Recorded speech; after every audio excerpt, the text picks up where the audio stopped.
पिछले इसके पहले भी मीटिंग हुई, आप भी बता रहे हैं, ये कारण क्या है कि बातचीत कारगर नहीं हो पा रही है? ट्रांसपेरेंसी की बात भी आप कह रहे हैं, लेकिन क्या सरकार के दावों पर भरोसा नहीं है डॉक्टर्स को? क्योंकि वो सीधे सीधे कह रहे हैं कि जब तक सुरक्षा की गारंटी सरकार से नहीं मिलेगी काम पर वापस नहीं लौटेंगे और अभया को न्याय मिले।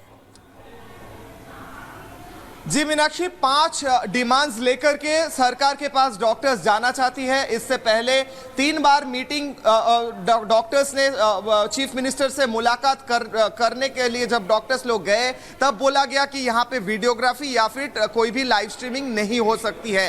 डॉक्टर्स का दावा है कि अगर लाइव स्ट्रीमिंग नहीं होती है तो अंदर में सरकार रूम के अंदर एक बात कर सकती है, बाहर आके वो बात डिनाई कर सकती है। ट्रांसपेरेंसी कहाँ है इसमें? लेकिन हम लोगों ने देखा 2 दिन पहले चीफ मिनिस्टर के घर में जब डॉक्टर्स गए तब डॉक्टर्स लोग मान भी गए थे कि हाँ ठीक है, चलिए हम लोग बिना वीडियोग्राफी के ही मीटिंग कर लेंगे, लेकिन एटलीस्ट एक मिनट्स होना चाहिए, एक लिस्ट होना चाहिए और वहां पे दोनों साइड का साइन होना चाहिए कि ऐसा ऐसा बात हुआ है। लेकिन वो भी बिल्कुल, और जो लेटर सामने आया है वो तो साफ तौर पर ये कहता है कि बातचीत करना ही नहीं है, थ्रेट लेटर दिया जा रहा है साफ तौर पर। बहुत शुक्रिया आपका तमाम जानकारी के लिए। और अब बात होगी दिल्ली की। दिल्ली में जहां मुख्यमंत्री अरविंद केजरीवाल की तरफ से इस्तीफे की पेशकश की गई, ऐलान किया गया, तो अब उनसे मुलाकात करने के लिए पहुंचे हुए हैं दिल्ली के डेप्यूटी सीएम रहे मनीष सिसोदिया। और यहां ये मुलाकात इस पूरे ऐलान के बाद पहली बार होने वाली है। हालांकि मुख्यमंत्री अरविंद केजरीवाल की तरफ से यह साफ कर दिया गया था कि ना ही मनीष सिसोदिया और ना ही मैं, यानी कि अब दिल्ली का अगला मुख्यमंत्री कौन होगा, क्वेश्चन मार्क अभी वहां पर लगा हुआ है। अब ऐसे में मुलाकात होगी तो बातचीत इस बात पर भी होगी कि आखिरकार दिल्ली की कमान किसे सौंपनी है। जब से आम आदमी पार्टी का गठन हुआ है, जब से आम आदमी पार्टी सरकार में आई है, तब से सिर्फ और सिर्फ मुख्यमंत्री की कुर्सी पर काबिज है अरविंद केजरीवाल। अब एक नए मुख्यमंत्री के तौर पर कौन कमान संभालेगा, किसे दिल्ली की ये कमान मिलने वाली है? और ऐसे में एक बड़ा सियासी उलटफेर इस दृष्टि से भी कि 5 महीने में चुनाव होने वाले हैं। अरविंद केजरीवाल के इस्तीफे के ऐलान के बाद से उनसे मुलाकातों का दौर लगातार जारी है। मनीष सिसोदिया भी उनसे मुलाकात करने के लिए पहुंचे हैं, लेकिन इन सब के बीच मंशा पर सवाल भी खड़े किए जा रहे हैं क्योंकि भारतीय जनता पार्टी उनके इस ऐलान के बाद हमलावर है। देखिए, अब तो दिल्ली का जितना नुकसान कर दिया है उन्होंने, अरविंद केजरीवाल जी ने, अब की इस्तीफा से तो वो नुकसान पूरा होगा नहीं।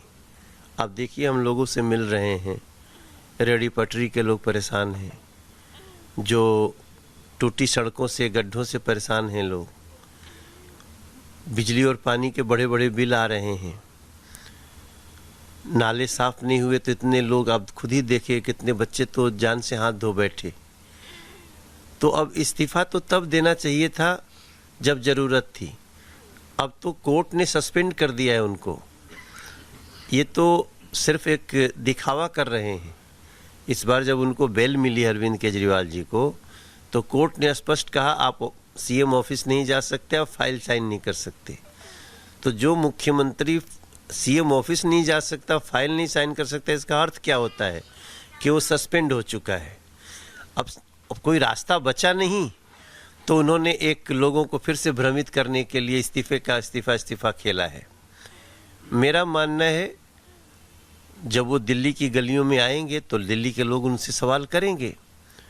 और अरविंद केजरीवाल जी ने बहुत नुकसान कर दिया है। हम लोगों को वापस दिल्ली को पटरी पे लाने पे बहुत मशक्कत करनी पड़ेगी। लेकिन वो मानने के लिए तैयार ही नहीं है। जो शराब घोटाला लगातार उसकी जांच हो रही है, कोर्ट में सुनवाई हो रही है, अब कोर्ट में आगे चल के उसका ट्रायल भी चलेगा, लेकिन मानने के लिए वो तैयार ही नहीं है कि शराब घोटाले में उनका हाथ भी है। भाई, कोर्ट ने क्यों सस्पेंड, आपको क्यों आपके अधिकार ले लिए? अब कोर्ट से ऊपर तो कोई नहीं है, हम भी नहीं हैं और अरविंद केजरीवाल जी भी नहीं हैं। तो कोर्ट ने इतना दिन तक एक तो बेल नहीं दिया, बेल दिया तो मुख्यमंत्री पद की सारी शक्तियां ले ली। उसके बाद मनोज तिवारी को कहने की क्या ज़रूरत है? क्या दिल्ली के लोग कोई इतने अनजाने और नासमझ थोड़ी हैं? अरविंद केजरीवाल का चेहरा ही अब भ्रष्टाचार का प्रतीक हो गया है।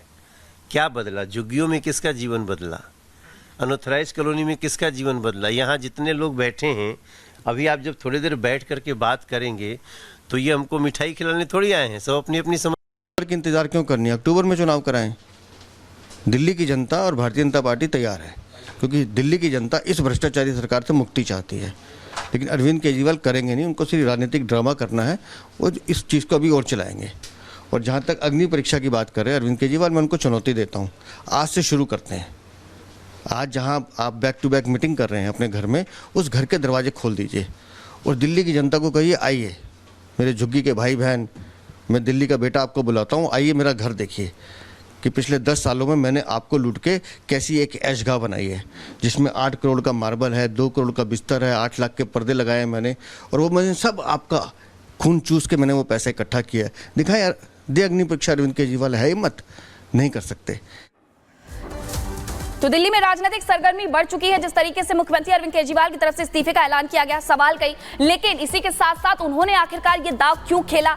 सवाल ये भी उठता है कि क्या आने वाले चुनावों को लेकर के तैयारियां तेज हो गई है? इस रिपोर्ट में समझिए उनके इस्तीफे के क्या मायने हैं।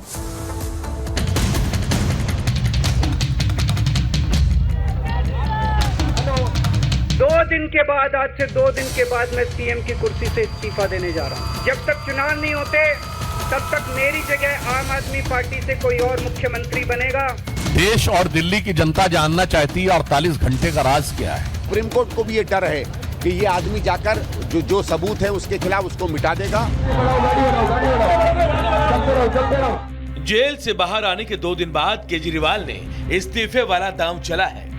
हरियाणा में चुनाव और दिल्ली में होने वाले चुनाव को लेकर पार्टी इसे मास्टर स्ट्रोक बता रही है, लेकिन इस्तीफे की कहानी कुछ और है जो जमानत की शर्तों से जुड़ा है, क्योंकि केजरीवाल सिर्फ नाम के सीएम रह गए हैं। वो न दफ्तर जा सकते हैं, न कुर्सी पर बैठ सकते हैं, न फाइल पर साइन कर सकते हैं। ऐसे में आपके मुखिया यानी अरविंद केजरीवाल के पास दूसरा विकल्प बचा क्या था? सीधे तौर पर कहा जाए तो केजरीवाल को इस्तीफा देना जरूरी नहीं, मजबूरी है, क्योंकि सुप्रीम कोर्ट ने केजरीवाल को आजाद तो किया, लेकिन सीएम के तौर पर उनकी ताकत को कैद कर लिया है। जो पीड़ा मेरे मन में है वो पीड़ा मनीष जी के मन में भी है। इनके लिए भी वही सब कहा गया जो मेरे लिए कहा गया है। मनीष जी का भी कहना है कि ये दिल्ली के उप मुख्यमंत्री और शिक्षा मंत्री और मंत्री का पद तभी संभालेंगे जब दिल्ली की जनता कहेगी कि मनीष सिसोदिया ईमानदार है। तो मैं और मनीष सिसोदिया, हम दोनों का फैसला आपके हाथ में है, जनता के हाथ में है। हम दोनों जनता की अदालत में जा रहे हैं, गली गली जाएंगे, जनता के बीच में जाएंगे और उनसे पूछेंगे, अगर जनता कहेगी ईमानदार है तो हम आके इसकी कुर्सी पे बैठेंगे। अब बीजेपी कह रही है बड़ी देर कर दी हुजूर आते आते, साथ ही सवाल पूछ रही है कि इस्तीफे के लिए आखिर 48 घंटा क्यों? क्या इस्तीफे के ऐलान के पीछे कोई गेम प्लान है? क्या ये केजरीवाल ने खेल किया है या खेला हुआ है?